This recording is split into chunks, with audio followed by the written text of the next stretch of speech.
সাহিত্য সম্রাট বঙ্কিমচন্দ্র চট্টোপাধ্যায়ের জন্মজয়ন্তী উপলক্ষে ধর্মনগরে বর্ণাঢ্য অনুষ্ঠান অনুষ্ঠিত হয়।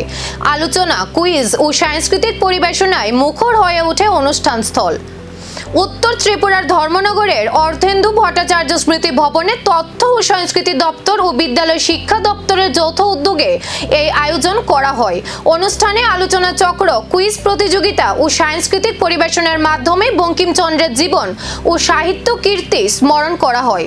উদ্বোধক হিসেবে উপস্থিত ছিলেন বিধায়ক জহর চক্রবর্তী। এছাড়াও ছিলেন রিপন চাকমা, সমীর নাথ ও বর্ণালী গোস্বামী সহ বিশিষ্ট ব্যক্তিবর্গ।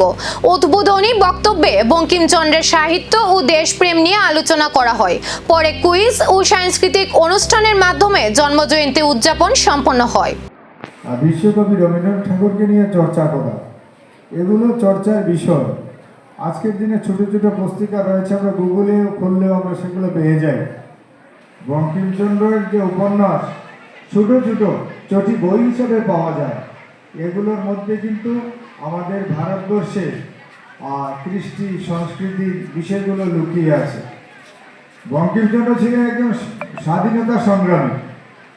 ওনার আহ্বানে তৎকালীন সময় আমাদের স্বাধীনতার ভারতবর্ষে সবাইকে একত্রিত করার জন্য ওনার বন্দে মাতরম সঙ্গীত থেকে শুরু করে বিভিন্ন সঙ্গীত, বিভিন্ন গান, কাব্য সেখানে মানুষকে উৎসাহিত করেছে, উদ্দীপিত করেছে। কাজেই ওনার জন্মজয়ন্তীতে আমরা ওনাকে স্মরণ করব। পাশাপাশি ওনার উপন্যাস, ওনার যে সাহিত্য সম্ভার ছিল তা যেমন বিভিন্ন স্কুলে চর্চিত হয়েছে। এখানে 5-5টা টিম যারা বিভিন্ন স্কুল লেভেল থেকে ওনারা কম্পিটিশন করে যারা জয়ী হয়ে আসছেন, আজকে ওনাদের পুরস্কার বিতরণ করা হবে।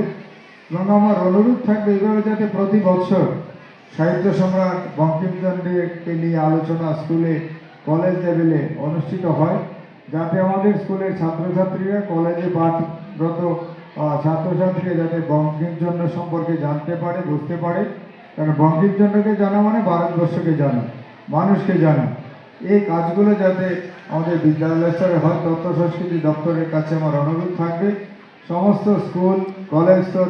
সাহিত্য সম্রাটের আদর্শ নতুন প্রজন্মের কাছে কতটা পৌঁছাচ্ছে সেই প্রশ্নই ঘুরছে ধর্মনগরের সাংস্কৃতিক মঞ্চে।